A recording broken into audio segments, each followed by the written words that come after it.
En effet, le candidat du RDR, Alassane Dramane Ouattara, a été pris la main dans le sac de la fraude, chers frères et sœurs. Mais avant d'aller, donc de rentrer dans le vif du sujet, de parler de ce que, bon, comme on le dit, un vol n'est jamais parfait, un crime n'est jamais parfait. Il y a toujours quelque chose que vous allez faire qui va vous mettre à découvert. Et le criminel revient toujours sur le lieu du crime. Alors le dictateur, le vieux dictateur, Alassane Dramane Ouattara, a décidé de passer à la vitesse supérieure de la fraude. Et il a été pris la main dans le sac.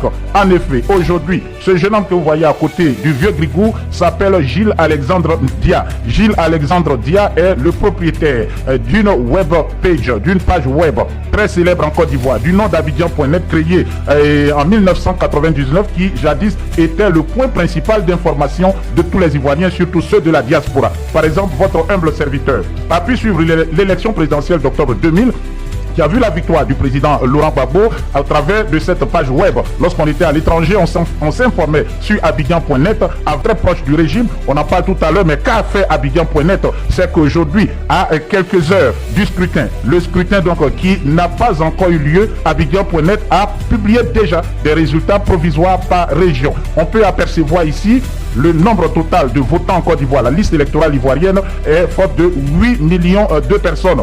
Mais les cartes d'électeurs ils n'ont pas été retirés. Voilà, en tout cas, beaucoup d'Ivoiriens ont préféré boycotter ce scrutin car la fraude était manifeste depuis le début. La commission électorale indépendante qui a servi comme, en tout cas, supplétif du régime corrompu et du régime kleptocrate, du régime criminel, du régime dictatorial d'Alassane Dramane Ouattara a refusé de faire la révision de la liste électorale. La commission électorale indépendante a aussi, comme vous le savez, donc, a aussi radié les principaux candidats de l'opposition, à savoir le président Laurent Gbagbo et le président Tidiane Thiam de la liste électorale. Les deux principaux candidats de l'opposition ne participent donc pas à ce scrutin et donc c'était Alassane Dramane Ouattara et quelques canards boiteux, comme je les appelle, qui iront donc à cette élection. On voit donc déjà que la fraude a commencé il y a bien longtemps, mais cette fraude, elle n'était pas visible, en tout cas pour le commun des mortels que nous sommes. Mais aujourd'hui, la fraude est manifeste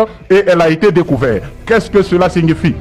Le RDR d'Alassane Dramane Ouattara a déjà distribué les résultats du scrutin qui n'a même pas encore eu lieu, à des organes de presse qui lui sont proches, tels que par exemple Abidjan.net, NCI, Live TV, etc. Demain, il y aura donc une mascarade. Ceux-ci viendront à la télé lire des résultats déjà concoctés et publiés avant même que le vote ait lieu. Vous avez écouté aussi des comptes du régime RDR dans leur campagne à l'intérieur du pays dit, vous votez pour lui, vous ne votez pas pour lui, il va gagner. Et alors vous allez être les perdants. Alors il faut voter pour lui. Voter pour lui, c'est donc insignifiant, car les résultats du scrutin sont connus. La gaffe est en tout cas très très grande. Abidjan.net qui panique déjà parce que c'est donc la fraude. C'est ici nous voyons tout cela. Donc, les preuves de la fraude que nous avons dénoncées depuis plusieurs mois. Alors Abidjan.net essaie de rattraper donc cette faute qu'on peut qualifier de monumentale en publiant un communiqué sur sa page, erreur d'affichage de données sur la plateforme des résultats de l'élection présidentielle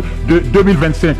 Et allez-y, tenez-vous bien, des élections qui n'ont pas encore eu lieu mais qui ont des résultats. Abidjan.net a publié ce communiqué que vous êtes en train de voir. On va peut-être essayer de l'agrandir pour ensemble le lire. C'est important parce que il faut quand même montrer aux Ivoiriens ce qui se passe et aussi à la communauté internationale. Je rappelle que plusieurs médias français sont présents actuellement en Côte d'Ivoire, mais n'ont pas daigné parler de cette forfaiture, cette grande forfaiture. Nous allons donc ensemble lire le communiqué d'Abidjan.net d'abord. Abidjan.net a pris la main dans le sac de la fraude en complicité avec le régime d'Alassane Dramane Ouattara. Communiqué d'excuses officielles. Objet: erreur d'affichage de données sur la plateforme des résultats de l'élection présidentielle de 2025. Abidjan.net informe ses lecteurs, partenaires et l'opinion publique qu'un regrettable incident technique s'est produit sur son site web. Vous avez bien entendu, un incident technique. L'incident technique ne fabrique pas des résultats concoctés avant même qu'il y ait vote. Donc l'incident technique ne peut justifier cette fraude. Cette fraude qui est en tout cas sortie parce que les esprits de nos aïeux ont voulu démasquer ce vieil homme qui durant toute sa vie n'a été que dans la fraude administrative sur ses documents d'identité, la fraude sur la nationalité, la fraude aussi manifeste dans des contrats, dans le vol même de deniers publics que nous avons ici démontré hier. Alassane Dramane Ouattara aujourd'hui est exposé, après l'exposition d'hier sur les 124 immeubles qu'il a acquis avec l'argent du contribuable ivoirien en France. Aujourd'hui, c'est la fraude électorale qui est mise à nu, pas par l'opposition, mais par des proches de son pouvoir. Abidjan.net poursuit en ces termes. Dans le cadre des préparatifs de la plateforme numérique dédiée au suivi des résultats de l'élection présidentielle prévue le 25 octobre 2025, un dysfonctionnement technique est survenu lors des opérations de mise à jour. Cet incident a entraîné l'affichage momentané de données sur la page d'accueil du site abidjan.net. Nous tenons à préciser sans aucune ambiguïté que le scrutin n'ayant pas encore eu lieu, les données ainsi affichées ne constituent en aucun cas des résultats réels ou officiels. Cette anomalie résulte d'un dysfonctionnement technique intervenu pendant les essais internes de la plateforme, une procédure habituelle réalisée avant chaque échéance électorale afin de garantir sa fiabilité et sa conformité aux standards techniques. L'équipe technique, en coordination avec la direction générale, a immédiatement identifié et corrigé le problème. Des mesures complémentaires de sécurisation et de contrôle qualité sont en cours pour s'assurer qu'un tel incident ne se reproduise pas. Nous présentons nos sincères excuses à nos lecteurs et partenaires pour la confusion qu'a pu susciter cette erreur et réaffirmons notre engagement indéfectible à fournir une information rigoureuse, indépendante et vérifiée, notamment dans le cadre du processus électoral.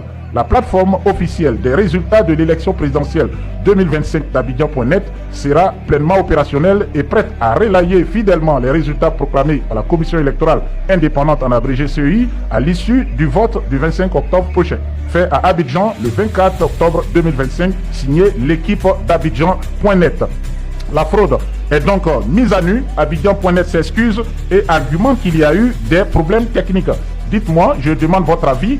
Des problèmes techniques peuvent-ils faire apparaître sur un site internet des résultats qui n'ont pas encore été récompilés parce qu'il n'y a pas encore eu le vote, il n'y a pas encore eu donc l'événement? Est-ce qu'on peut avoir des résultats d'un événement qui n'a pas encore eu lieu? Je vous pose la question. Voilà, tout à l'heure, vous aurez la possibilité d'y répondre. Abidjan.net a donc publié ce communiqué, un communiqué donc qui jette encore plus de doutes sur la procédure, sur les résultats ou en tout cas les supposés résultats et qui jette un doute sur le scrutin dans son ensemble, chers frères et sœurs. Mais ce qui est intriguant, c'est donc la proximité entre le directeur du site Abidjan.net et le candidat principal qui a éliminé tous ses adversaires pour être unique à l'élection face à des canards boiteux. Il s'agit donc d'Alassane Dramane Ouattara. On voit ici qu'il y a un lien étroit entre Gilles Alexandre Dia et Alassane Dramane Ouattara depuis plusieurs années. Gilles Alexandre Dia a participé à la campagne d'Alassane Dramane Ouattara en 2010 pour le compte de la coalition RHDP. Gilles Alexandre Dia est le fils de Georges Dia, aujourd'hui chef de village à Boisflé, ancien président de la Chambre de commerce et d'industrie de Côte d'Ivoire et aussi actuellement PCA, président du conseil d'administration de la banque marocaine Ati Jafaroua Banque, je crois, l'ex-société ivoirienne de banque. C'est donc un homme qui est très proche du régime d'Alassane Dramane Ouattara. Il a d'ailleurs travaillé auprès de son oncle, ministre de l'économie et des finances, le regretté Charles Dibi Kofi au ministère de l'économie. Et surtout, Abidjan.net traverse des problèmes financiers actuellement. Plusieurs cadres, en tout cas plusieurs travailleurs de cette entreprise n'ont pas été payés depuis plusieurs mois et la plateforme n'est plus rentable à tel point qu'elle a décidé de changer de modèle d'affaires. Abidjan.net s'oriente désormais vers les paiements en ligne, vers les fintech. À cet effet, Gilles Alexandre Dia était en formation aux États-Unis, sûrement avec l'argent reçu chez Alassane Ouattara à l'université Harvard, à la Harvard Business School, pour se perfectionner dans ce domaine. Mais toujours est-il qu'il est un très proche d'Alassane Dramane Ouattara depuis bien longtemps. C'est un homme fidèle. Alassane Dramane Ouattara lui fait confiance. Alassane Dramane Ouattara et son équipe de fraudeurs, de tricheurs, de menteurs et de voleurs leur ont donc transmis ces résultats qui ont été publiés et ce n'est donc pas une erreur technique.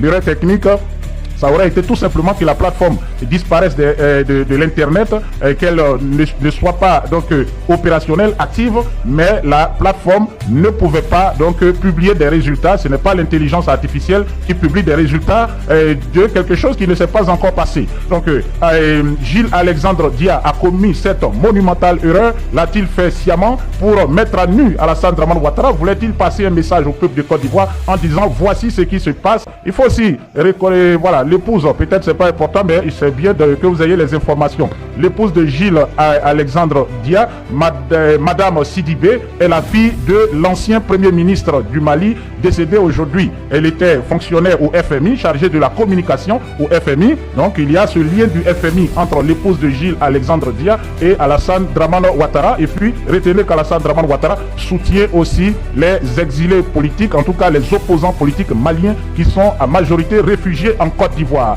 Donc la boucle est bouclée, la fraude est manifeste et elle est donc venue mettre à nu la forfaiture du régime d'Alassane Dramane Ouattara que nous avons dénoncé durant en tout cas ces derniers mois, voire même ces dernières années. La commission électorale indépendante n'est pas restée en tout cas assez longtemps silencieuse face à cette mascarade qu'elle préparait, qui a été mise à nu donc par ce qu'on peut appeler, si c'est le cas, d'Abidjan.net. Voici donc le communiqué de la commission électorale indépendante, communiqué donc de Kwibert Koulibaly, le fraudeur en chef, celui qui a refusé de faire la RLE, la révision de la liste électorale, pour tout simplement éviter que le président Tidiane Thiam, qui selon le RDA est redevenu ivoirien, ne puisse donc s'inscrire sur la liste électorale et être candidat à l'élection présidentielle. Donc pour simplement éviter que Tidiane Thiam soit candidat, le RDA, en complicité avec Kwibert, qu'il faut le rappeler, est un ancien membre de la rébellion politico-militaire qui a porté Alassane Dramane Ouattara au pouvoir, et il a donc refusé d'inscrire plusieurs centaines de milliers de jeunes Ivoiriens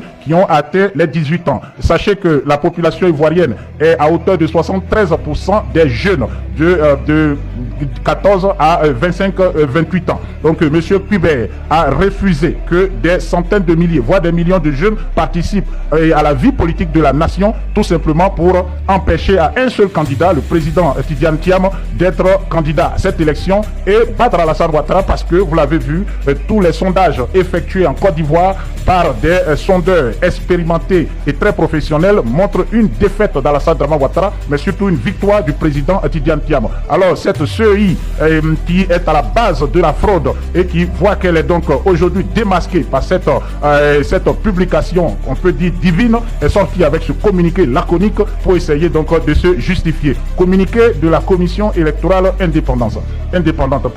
La commission électorale indépendante, en abrégé CEI, a constaté ce vendredi 24 octobre 2025 qu'une plateforme d'information numérique, ils ne citent pas Abidjan.net, ils disent qu'une plateforme d'information numérique a publié des données dites résultats provisoires par région de l'élection du président de la République du 25 octobre 2025.